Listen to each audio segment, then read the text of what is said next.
లేదండి, ఆయన నోటుకొచ్చింది మాట్లాడాడు. ముందు 31 అన్నాడు. మనం అంత బుర్రలేదు, ఏదో నోటుకొచ్చి మాట్లాడేసి బుర్ర అంటించేద్దాం, తర్వాత వాళ్ళే కొడుకుంటారు అనే ఫీలింగ్లో ఉంటాడు జగన్మోహన్ రెడ్డి ఇప్పుడు కూడా. ముందు 31 అన్నాడు, క్లియర్గా చూడండి. అది వెనకాత నుంచి కాదు 36 అని ఎవరు ఇంటి ఇచ్చారు. 36 అన్నాడు. 36 రాజకీయ హత్యలు అంట.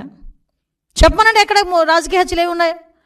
1000 మంది 1000 బిల్డింగ్లో కూలగొట్టేశారు, ఏంటది రెడ్ బుక్ ఓపెన్ చేసేశారు, ఈ రకంగా మాట్లాడాడు.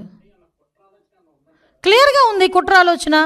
అతగాడు ఏమనుకుంటాడంటే నేను ఏం చెప్పినా ప్రజలు నమ్మేస్తారు, లా అండ్ ఆర్డర్ విషయంలోనే కనుక ఇలా పదే మాట్లాడితే కనుక ప్రజలు నమ్మేస్తారు అనుకుంటున్నాడు. ఏదో రకంగా గవర్నమెంట్ మీద బురద జల్లాలి కాబట్టి, చంద్రబాబు నాయుడు గారి మీద బురద జల్లాలి కాబట్టి ఏదో రకంగా అడ్డదారి తొక్కైనా మళ్ళీ ఏదో రకంగా సీఎం కుర్చీలో కూర్చుని పోవాలని కలలకు అంటున్నాడు. కాబట్టి ఈరోజు మా మీద బురద చల్లడానికి 36 రాజకీయ హత్యలు, 300 మంది దాడులు, అవి ఇవని చెప్పి ఫిగర్స్ సైతం చెప్తున్నాడు. ఈరోజు 45 రోజుల్లోనే ఇవి నువ్వు చెప్పినవన్నీ ఏమి జరగలేదు, నువ్వు చెప్పినవి జరగలేదు అని చెప్పి నేను చెప్తా. జరిగినవి ప్రూవ్ ఏమైనా ఉందా? యాజ్ ఎ హోమ్ మినిస్టర్ నేను మాట్లాడుతున్నా. నువ్వు చెప్పినవన్నీ కూడా అబద్ధపు లెక్కలు. దీని మీద నువ్వు ఎక్స్ప్లెనేషన్ ఇవ్వాలి.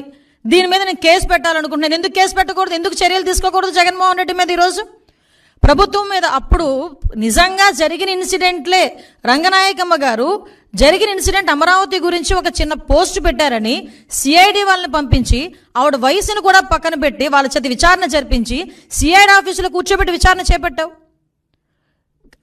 ఇలాంటి సంఘటనలు గౌతు శిరీష గారు ఒక చిన్న పోస్ట్ గవర్నమెంట్కి వ్యతిరేకంగా పెట్టారని సిఐడి నోటీస్ ఇచ్చి ఆవిడని సిఐడి ఆఫీసులో కూర్చోబెట్టావు.